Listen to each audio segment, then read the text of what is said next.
সুশৃঙ্খল একটা মতবিনিময় সভার আয়োজন করার জন্য অনেক অনেক ধন্যবাদ। দেশের যে কোনো প্রান্তি লগ্নে সবসময় দেখি ঢাকা বিভাগের যে কয়টি জেলা অনেক বেশি গুরুত্বপূর্ণ ভূমিকা পালন করে, তার মধ্যে টাঙ্গাইল অন্যতম।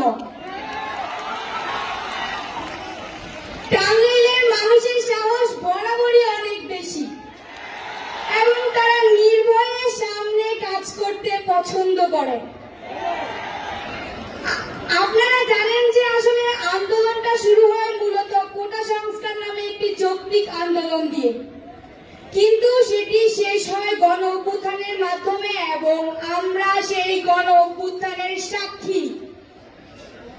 ফ্যাসিস্ট সরকারের পতনের মাধ্যমে এই গণ অভ্যুত্থান শেষ হয়, কিন্তু এই গণ অভ্যুত্থানের মূল ফোকাস ছিল ফ্যাসিস্টদের বিলোপ করা এবং তাদের দোষীদের ক্ষমতাচ্যুত করা।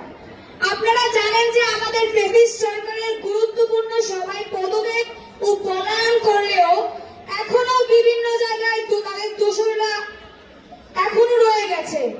আমরা তাদের দোষরদেরও পদত্যাগ নিশ্চিত করব ইনশাল্লাহ। আপনাদের কাছে আমাদের আসলে একটি আহ্বান, এই 24-এর গণ অভ্যুত্থানে আমরা যারা সবাই একত্রিত হয়ে কাজ করেছি, আমাদের লক্ষ্য বা উদ্দেশ্য যা ছিল, আমরা আমাদের সেই স্পিরিটটাকে ধরে রাখবো। সেই স্পিরিটটাকে যারা ধরে রাখতে পারি, আজকের মতবিনিময় সভার অন্যতম লক্ষ্য এবং উদ্দেশ্য কিন্তু সেটাই যে আমরা স্পিরিটটাকে ধরে রাখবো। আপনারা সবাই টাঙ্গাইলবাসী একত্রে মিলে কাজ করবেন এবং একটি সুন্দর বাংলাদেশ গড়তে সাহায্য করবেন।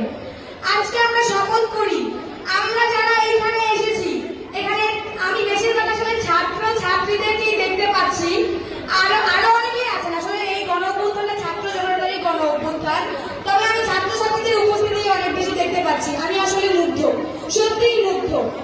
যাই হোক, যারা আছি আসলে আমরা সবাই দল মত নির্বিশেষে একত্রে কাজ করব, তাই বাক্য পোষণ করব, মাতৃভূমি অথবা মৃত্যু। ধন্যবাদ মৃত্যু আক্তার আপুকে তার গঠনমূলক, উজ্জীবনী, অনুপ্রেরণামূলক বক্তব্য রাখার জন্য।